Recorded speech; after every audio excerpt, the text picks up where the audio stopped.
E se os segredos para a riqueza moderna estivessem, na verdade, escondidos em tábuas de argila de 4.000 anos atrás? Parece meio louco, né? Pois hoje a gente vai viajar até a Babilônia, a cidade que já foi a mais rica do mundo antigo, para descobrir uma fórmula financeira que, olha, continua tão poderosa hoje quanto era naquela época. Essa era a Babilônia, uma metrópole lendária, de fato. Mas toda essa riqueza, essa opulência toda não era só sorte, não. Por trás daquelas muralhas gigantes e dos famosos jardins suspensos, existia um sistema. O método que transformou a cidade, sabe, virou o centro financeiro do seu tempo.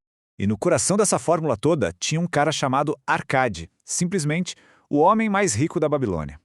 Ele percebeu que acumular riqueza seguia algumas regras bem simples e universais. E o mais incrível é que as mesmas regras que ele usava para juntar moedas de ouro ainda se aplicam perfeitamente nos dias de hoje. Então, vamos conectar os pontos. As moedas de ouro daquela época são os nossos reais, os dólares, o dinheiro no banco hoje.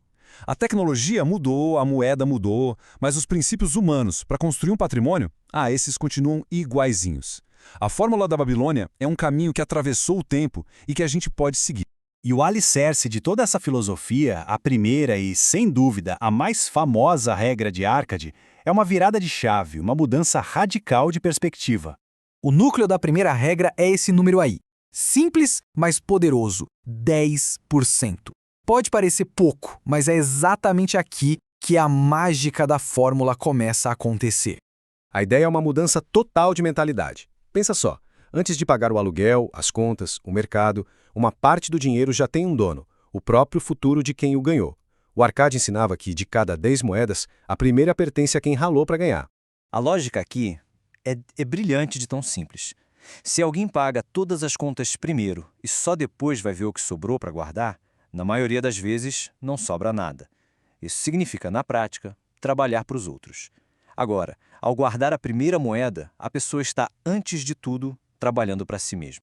Mas, claro, só guardar moedas num baú era só o começo. A segunda grande lição de Arcade era sobre como multiplicar esse ouro. Ele ensinava a fazer o dinheiro trabalhar. E essa aqui é uma das analogias mais geniais do livro. Cada moeda guardada não é um objeto parado, é um trabalhador. E os lucros que esse trabalhador gera são como se fossem seus filhos, que por sua vez também começam a trabalhar. De repente se cria um verdadeiro exército de moedas gerando mais e mais moedas. Essa tal família de trabalhadores da Babilônia é exatamente o que a gente conhece hoje como o poder dos juros compostos. É aquele conceito de ganhar juros não só sobre o dinheiro inicial, mas também sobre os juros que já foram acumulados. É a força que constrói fortunas com o passar do tempo. Dá para pensar nisso como plantar uma semente. No começo, ela é pequenininha, quase insignificante. Mas com o tempo, ela vira uma árvore que dá frutos todo ano, sem esforço extra. A primeira moeda é a semente, os lucros são os frutos. O segredo, como dizia o Arcade, é nunca comer a semente. Certo. Uma vez que o tesouro começa a crescer, aí surge um novo desafio. Como proteger tudo isso?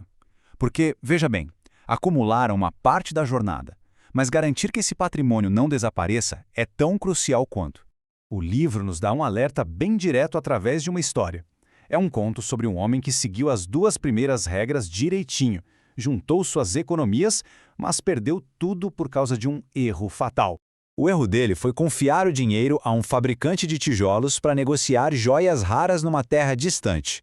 O problema é que o fabricante de tijolos obviamente não entendia nada de joias. O que aconteceu? Foi enganado e perdeu cada centavo. A lição aqui é clara como água. Não se deve buscar conselhos financeiros com quem não é especialista na área. A moral da história é essa: o tesouro tem que ser confiado a quem entende do assunto. Na hora de investir, é fundamental buscar a orientação de pessoas com experiência, com conhecimento comprovado na área. Proteger o capital é o primeiro mandamento de qualquer investimento. Então, juntando todas essas peças, a gente chega a uma conclusão que vale para qualquer época. As lições da Babilônia mostram que a sorte não é um acaso, sabe? Ela é uma consequência da ação, da disciplina. A cidade da Babilônia ruiu já faz muito tempo. Suas muralhas viraram pó. Mas essas regras, esses princípios, eles são eternos. Riqueza não se constrói da noite para o dia. É um processo, feito de escolhas diárias consistentes, começando com pouco e, claro, protegendo aquilo que já foi conquistado. Arcade não virou o homem mais rico da Babilônia por acaso. Tudo começou com uma única e simples escolha: guardar a primeira moeda. A jornada rumo à prosperidade sempre começa do mesmo jeito. A questão que fica então é essa: qual pequena semente de ação pode ser plantada hoje para quem sabe florescer amanhã?